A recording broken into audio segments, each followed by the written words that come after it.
আমাদের জীবনে ভালোবাসা একটা অপরিহার্য অনুভূতি। আমরা ভালোবাসা দিয়ে বিশ্ব জয় করতে পারি, কিন্তু ঘৃণা দিয়ে নয়। তাই ভালোবাসা ছাড়া আমাদের জীবনটা কোনোদিন পরিপূর্ণতা পেতে পারে না। তো তেমনই একটা ভালোবাসার গল্প আজকে আমি শেয়ার করব। নমস্কার, আমি মিঠুন। আমার ছোট্ট ইউটিউব চ্যানেল পিস অফ মাইন্ডে সবাইকে স্বাগতম। আমার গল্পটা যদি ভালো লাগে অবশ্যই আমার চ্যানেলটাকে সাবস্ক্রাইব করবেন এবং লাইক ও শেয়ার করবেন। একদা জীবনের আবেগ অনুভূতিগুলো, ভালোবাসা, সুখ, দুঃখ, অহমিকা, ঐশ্বর্য, জ্ঞান, সময়, অবসরের সময় কাটাতে গেল একটি দ্বীপে, এবং তারা সবাই নিজেদের মতো করে নিজেরা অবসর সময়টাকে কাটাতে লাগলো। এমন সময় হঠাৎ করে ঝড়ের পূর্বাভাস ঘোষণা করা হলো এবং দ্রুত ওই দ্বীপটি খালি করে সবাইকে চলে যেতে বলা হলো। ঝড়ের পূর্বাভাস শোনার পর সবার মাঝে একটা বাড়ি ফেরার তাড়া অনুভব হলো এবং সবাই ছুটাছুটি করে নৌকার দিকে গেল এবং নৌকা ধরলো, এবং যেগুলি খারাপ নৌকা ছিল সেগুলো খুব দ্রুত মেরামত করা হলো। এত কিছুর পরেও ভালোবাসা দ্রুত দ্বীপটি ছেড়ে যেতে অনীহা দেখালো। তার আরও অনেক কিছু করার বাকি ছিল। হঠাৎ আকাশে কালো মেঘ দেখে বুঝতে পারল এখনই খুব দ্রুত দ্বীপটি ছেড়ে বেরিয়ে যেতে হবে, কিন্তু তখন অনেক দেরি হয়ে গেছে। সব নৌকাগুলো ছেড়ে বেরিয়ে গেছে দ্বীপ থেকে। সে অসহায়ভাবে সাহায্যের জন্য তাকালো। এমন সময় সামনে থেকে ঐশ্বর্য একটা আলিশান নৌকায় করে যাচ্ছে। তখন ভালোবাসা চিৎকার করে বলছে, ঐশ্বর্য, তুমি কি আমাকে নিতে পারবে তোমার সাথে? ঐশ্বর্য বলল, না, আমি নিতে পারি না তোমাকে। আমার নৌকা সম্পদে পরিপূর্ণ, সোনা রূপা দিয়ে ভর্তি, তোমাকে নেয়ার মতো খালি জায়গা নেই। এরপর যেগুলো অহমিকা একটা নৌকা দিয়ে যাচ্ছে।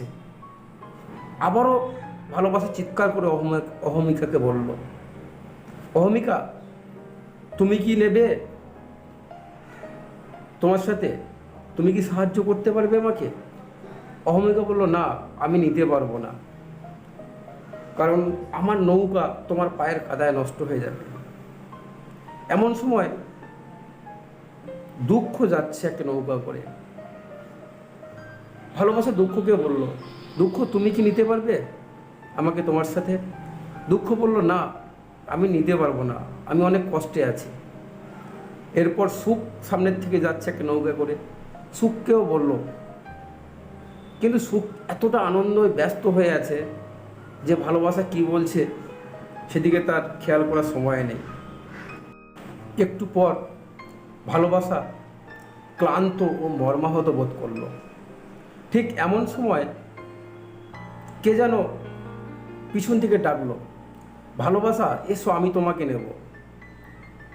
ভালোবাসা কোনো কিছু না বুঝে কারোর ডাক শুনতে পেয়ে দ্রুত লাফিয়ে নৌকা উঠল, এবং যখনই বুঝতে পারলো যে নিরাপদভাবে নিজের আশ্রয়ে যেতে পারবে, তখন একটা স্বস্তি বোধ করলো। কিন্তু নৌকায় উঠে জ্ঞানকে দেখতে পেয়ে স্তম্ভিত হয়ে গেল। ভালোবাসা জ্ঞানকে জিজ্ঞেস করলো, জ্ঞান, তুমি কি বলতে পারবে কে আমাকে এতটা আবেগ দিয়ে ডাকলো? কে আমাকে সাহায্য করতে চাইলো? জ্ঞান হেসে বলল, ওহ, সময় তোমাকে ডেকেছে। তখন ভালোবাসা ভাবলো, সময় আমাকে কেন সাহায্য করতে চাইলো যখন কেউ আমাকে সাহায্য করতে চাইলো না? সময় কি দরকার পড়লো আমাকে সাহায্য করার? তখন জ্ঞান বিজ্ঞের হাসি হেসে বলল, সময় একমাত্র তোমাকে মূল্য দিতে জানে। সময় জানে তোমার গুরুত্ব কতটা, তোমার প্রয়োজন কতটা। সময় জানে যে একমাত্র ভালোবাসাই পারে এই পৃথিবীকে ভালোবাসা দিয়ে সুখ ও শান্তিতে সমৃদ্ধি করতে। যখন আমরা সম্পদশালী হই তখন আমরা ভালোবাসাকে ভুলে যাই। যখন আমরা নিজেকে গুরুত্বপূর্ণ ভাবি তখন ভালোবাসাকে ভুলে যাই।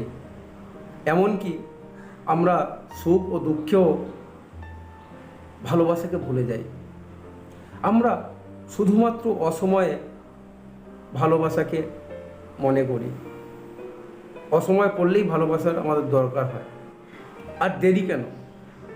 চলুন না আজকে থেকে ভালোবাসাকে আমাদের জীবনে একটা অংশ করে নিই। কথাগুলি ভালো লাগলে অবশ্যই আমার পেজটিকে, চ্যানেলটিকে সাবস্ক্রাইব করে দেবেন এবং লাইক ও শেয়ার করে দেবেন।